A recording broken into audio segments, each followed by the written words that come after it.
Olá, sejam bem-vindos e bem-vindas a mais um curso do Atos dos Apóstolos. Hoje nós vamos fazer a reflexão aí, a hermenêutica do capítulo 21, que vai aí do versículo 1 até o versículo 40. Vai ser justamente aí a presença de Paulo em Jerusalém e também aí a sua prisão na mesma cidade. O capítulo 21 termina aí com Paulo pedindo a palavra para falar com os seus compatriotas judeus. Vamos analisar os principais pontos aqui desse capítulo. O primeiro ponto que nós temos que analisar é por que o Paulo está se direcionando a Jerusalém. O Paulo está indo levar a coleta que ele fez um compromisso com as comunidades presentes em Jerusalém. Isso você pode observar aí no primeiro livro, aos Coríntios, capítulo 16, versículo 1, e também na carta aos Gálatas, capítulo 2, versículo 10, em que Paulo faz esse compromisso com a comunidade de Jerusalém. Paulo já havia também dito, quando estava em viagem pela Ásia, que desejaria estar em Jerusalém para a festa de Pentecostes, chamada aí festa de Shavuot, ou também a festa das 7 semanas. Então Paulo está se direcionando para a região de Jerusalém. O primeiro lugar que Paulo vai parar e vai permanecer aí por 7 dias será a cidade de Tiro, onde ele tem um encontro com a comunidade dos cristãos. Depois, o Paulo ele vai se direcionar para a cidade de Ptolomaida, hoje a cidade de São João do Acre, e vai ficar um dia ali. Antes de falar aqui dessa cidade, é importante observar que lá em Tiro, o Paulo despede da comunidade, a comunidade toda chorosa, e o Paulo então ele vai, junto com a comunidade, fazer a oração ajoelhados na praia. É um costume, nós já observamos isso antes, o Paulo fazendo em outros lugares, agora novamente aqui na cidade de Tiro. Um dado interessante é que Lucas, que está narrando o episódio, ele tem aí como ponto ou palavra-chave a ideia da oração. Então, a oração como reforço da comunidade. Isso é muito importante a gente entender isso. Ele será avisado em Ptolomaida para não ir para Jerusalém. Na verdade, o Paulo está sendo avisado já desde a sua presença na Ásia de que sua presença em Jerusalém não é bem-vinda, e ele fala que é movido pelo Espírito Santo, está no capítulo 20, e que vai então aí sim para Jerusalém. Na cidade, depois da cidade de Ptolomaida, o Paulo se dirige à cidade de Cesareia. Cesareia ali fica próxima já de Jerusalém, em torno aí de 70 quilômetros mais ou menos. O Paulo ele vai então ficar na casa de um evangelista de nome Filipe, nada mais nada menos do que um dos 7 diáconos que o próprio Atos dos Apóstolos ele também já traz no início. Filipe, que foi um dos evangelizadores aí da Samaria antes do Pedro e do João encaminhares para aquela região.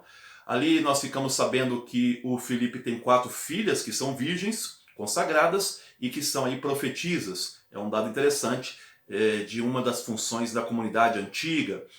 E ali também na cidade de Cesareia, eles vão receber a visita de um profeta chamado Ágabo, que vai novamente insistir para que o Paulo não vá a Jerusalém, inclusive chega a amarrar as mãos e os pés do Paulo para mostrar que ele será preso e entregue aos gentios, ou seja, aos romanos. Nós não podemos perder de vista aqui que o Lucas ele está narrando um pouco a história do Paulo, tendo como paralelo aí vamos dizer, a história de Jesus. Quando a comunidade chora para que o Paulo não vá até Jerusalém, a comunidade de Tiro, nós temos ali o Getsemane, do Paulo, como Jesus também chorou, a comunidade chora. Depois nós temos aí então que esse Ágabo prendendo os pés e as mãos do Paulo, é como se fosse também aí uma memória de que Jesus também foi preso e entregue aos romanos. Da mesma forma, Paulo vai ser preso e entregue aos romanos. Em outras palavras, o destino do discípulo é o mesmo destino do mestre. É isso que a comunidade está falando aqui. Esse Ágabo, só para que a gente entenda quem é ele aparece já lá no capítulo 11, versículo 28, é o mesmo profeta que está presente ali. Quando Paulo chega a Jerusalém, ele vai então ir até a casa de Tiago, Tiago que é o irmão do Senhor, que agora é o líder da comunidade de Jerusalém. O Atos não fala da presença de nenhum apóstolo aqui, possivelmente esses apóstolos já não estão na cidade. Na outra viagem que o Paulo fez, ele fala que vai encontrar a coluna da igreja, que é o Tiago, irmão do Senhor, o João e o Pedro. Dessa vez, o Lucas não cita nenhum apóstolo, possivelmente já não estão na cidade, porque desde o ano 44, com a morte do Tiago apóstolo, os apóstolos percebem que ficar em Jerusalém é arriscado, eles já estão pelo mundo, e aí o Paulo então vai até a casa de Tiago, onde se encontra com os outros anciãos. Lá o Paulo revela o sucesso dele entre os gentios e também o crescimento dos judeus para o cristianismo. O próprio Tiago diz exatamente isso, tá vendo, Paulo? Os judeus, eles aderem ao cristianismo e não precisam mais, e não precisam deixar de ser judeus por isso. É como se estivesse puxando a orelha do Paulo, porque logo em seguida ele relata que tem recebido muitas notícias do Paulo pedindo para que os judeus deixassem, ou apostatassem, quer dizer, negassem a Moisés, que pedisse para que os judeus não fizessem mais a circuncisão, e isso estava ficando perigoso, e que possivelmente logo ali os judeus se encontrariam com Paulo cobrando isso dele. A sugestão do Tiago, irmão do Senhor, é que o Paulo pagasse os votos de 4 jovens pobres, né, o voto de nazereato, quer dizer, o final daquele voto em que a pessoa se consagra a Deus, e era um voto muito caro. Vocês estão vendo aí o livro do Números, que vai relatar sobre isso. Você tinha que levar um cabrito, uma ovelha, ou aí também um cordeiro, tinha que levar aí farinha, era o final de um voto muito caro. Então Paulo assume pagar por esses 4, parece que o próprio Paulo faz a purificação. O Ato dos Apóstolos fala de 7 dias de purificação, embora em lugar nenhum esteja esse número. O texto aí, segundo até a Bíblia de Jerusalém, é um texto obscuro em relação a esses 7 dias. Mas de qualquer forma, o Paulo ele vai fazer os votos para mostrar sua fidelidade ao judaísmo. Eu engano achar que o Paulo abandonou completamente o judaísmo. Até o desejo de estar em Jerusalém para a festa de Pentecostes mostra que o Paulo ainda tinha suas ligações com o judaísmo. O que o Paulo faz em suas viagens é tirar essa obrigação dos gentios, que não tinham nada a ver com isso. Mas os judeus que continuassem judeus, o Paulo também não se incomoda com isso. Ele vai deixar muito claro, inclusive nas suas cartas, carta principalmente aos Coríntios, que eu já citei para vocês, que da mesma forma que o Pedro ele era o apóstolo para os circuncisos, ele era o apóstolo para os incircuncisos. Então é para mostrar bem claro que o Paulo tem essa consciência.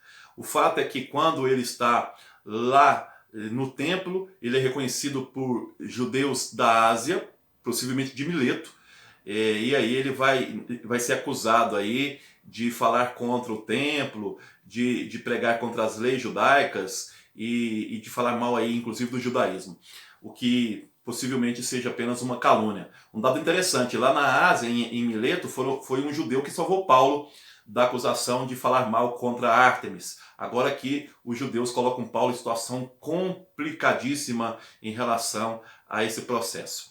Aí a pergunta que vem, por que o Paulo está incomodando tanto nesse momento? Acontece que nós estamos no ano de 57. Aqui nós estamos, portanto, 5 anos, na verdade, 9 anos antes da guerra que os judeus vão armar contra Roma. A cidade de Jerusalém está toda ela revoltosa.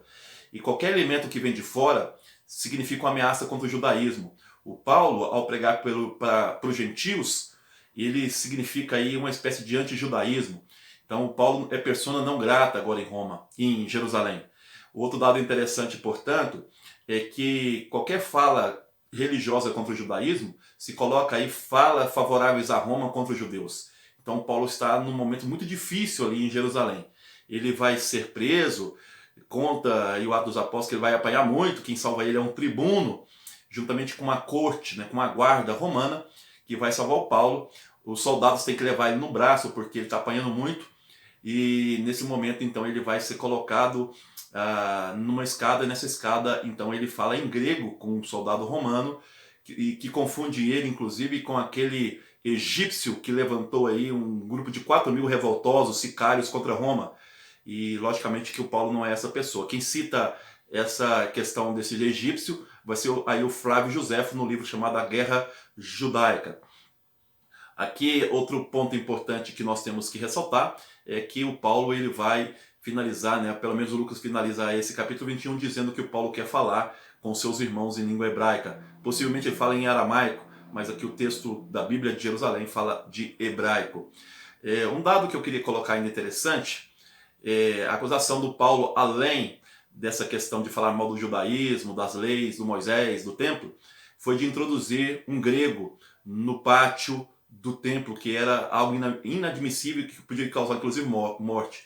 Esse grego aí, na verdade, é um efésio, né, chamado Trófimo, e também parece ser uma calúnia que o Paulo não levou isso, apenas as pessoas viram o Paulo com esse efésio na cidade e chegaram a essa conclusão que ele tinha introduzido esse homem no pátio interno do templo. Mas de qualquer forma, aqui dá uma subleitura, né, nas entrelinhas, que o cristianismo já não importa mais com nacionalismo, o cristianismo é universal. Se essa fala realmente é verdadeira, que o Paulo introduziu esse homem no templo, é porque o Paulo já tem essa concepção de que o cristianismo é universal e que as leis são substituídas pelo próprio Espírito Santo, né? E já é uma outra visão de religião. Então, no próximo encontro, nós vamos ver então a ida do Paulo para Roma, levado em cativeiro. Só queria frisar o último dado interessante aqui, é que o Lucas, ele escreve num ambiente grego, helenista, e portanto ele não pode falar mal dos romanos. Da mesma forma que os romanos, entre aspas, tentaram salvar Jesus, nós sabemos que não salvou, mas os evangelhos tentam passar essa visão, Lucas também fala que são os romanos que salvam o Paulo da multidão enfurecida. É uma espécie de crítica do Lucas à própria comunidade judaica. É isso aí, um abraço, até o próximo encontro.